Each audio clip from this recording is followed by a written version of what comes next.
Welcome to Make and Play. Today we're going to be making one of these. It's a catapult. Now there's three important things to consider when making a catapult. And we're going to look at all of these today, and it can be the difference between a catapult that goes really far or one that doesn't go that far at all. Before we get started, if you haven't already, make sure to subscribe to the channel and hit the notification button to receive all our latest videos, and also give us a big thumbs up. To start off with, we're going to need to make some sort of a base to mount our catapult on. For my catapult, I've just used lollipop sticks or popsicle sticks and a hot glue gun. This seems to be the quickest and easiest way to do it. Let's have a look.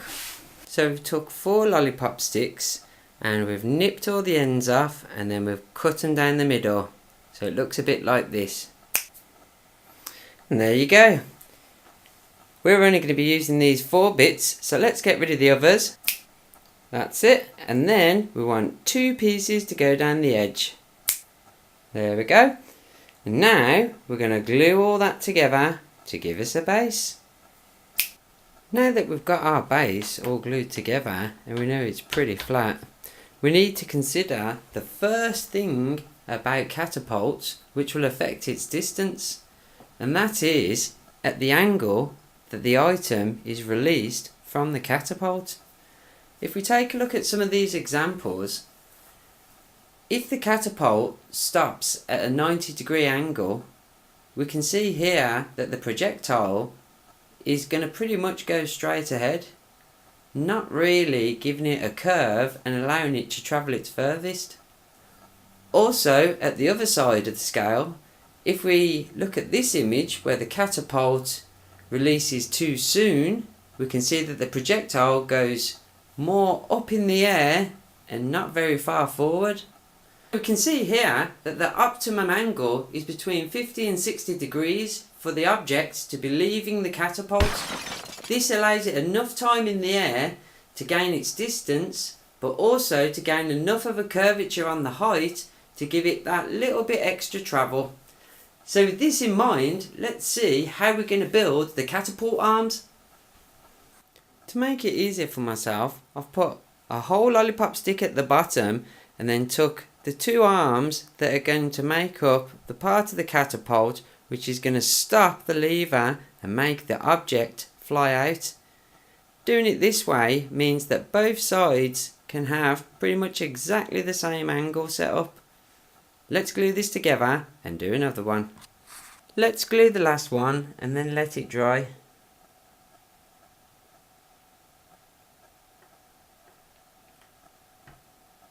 Now we've got the arms done, let's get them attached. Now for the other one. There we go. Excellent. Now you can see we've got our 4 arms. So next, let's move on to the arm. For the arm, we're going to use 1 full popsicle stick and 2 that are cut down with a little angle at the end.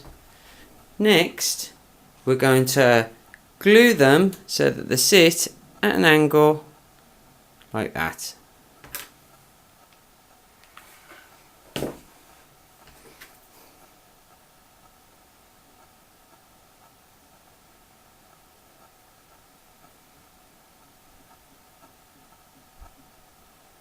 There we go, that's one side.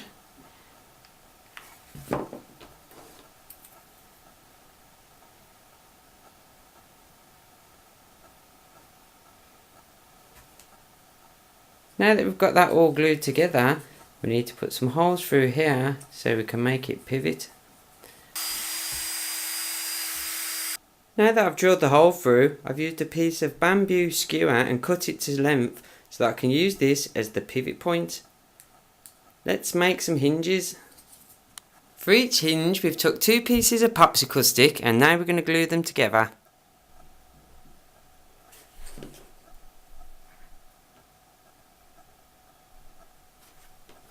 Now we're going to use the same drill as we did before and drill out some holes.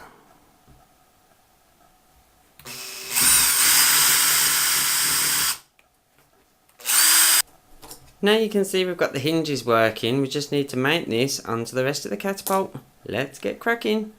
Now we've attached the arm, this brings us to our second most important point, which is how much kinetic energy you store in the catapult before it releases the object. In this particular example, we're going to be using elastic bands, and as you can see here, I've spun the elastic bands around each other, which makes them more tense when you pull back. The stronger the elastic, the further the object will go. Let's start off by twisting this elastic band around here a few times and see what sort of forces we get. If we hook it around the top here, now that we've put the elastic on, we can see this is quite powerful. I'll tell you what, let's finish it off by putting a basket on the end and fire some things from it. As you can see here, all I've done is glued two little pieces on the side and another piece on the end to make the basket. I think we need to go outside and test this out because I've got a feeling this one's going to be quite powerful. So now we're outside, we're going to try it out. I've got these Kinder Egg cases and I've got an empty one that's got a few stones in it, and one that's got quite a few stones in it. This brings us to our third point, which is choosing the right projectile for your catapult. I think if it's too light, it'll just get blown away from the wind, and also if it's too heavy, it might not go as far. Let's put them on the catapult and try it out.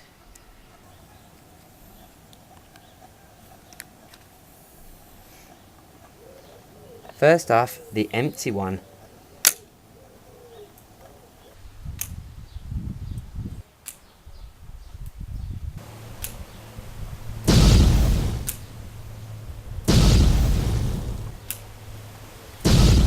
Not bad. Next, the one with just a few stones in.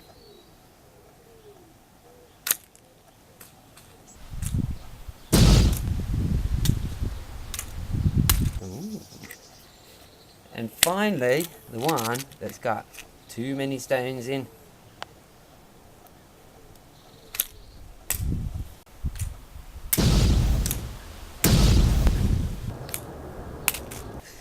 Let's go take a look. So that was quite unexpected.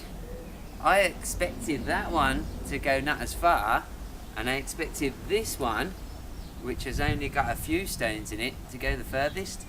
But as you can see here, the difference between the one that's full of a lot of stones and the one that hasn't got many stones in it isn't that great a distance. But then if you follow me,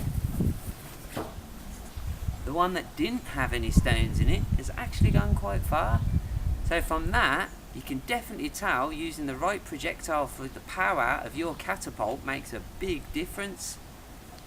If you like this video, make sure you like, share and subscribe, and hit that thumbs up if you haven't already, and stick around for an up and coming video where I'll be making a target that pops up when you hit it. Hopefully we can get some shots in with the catapult. See you all next time. Bye.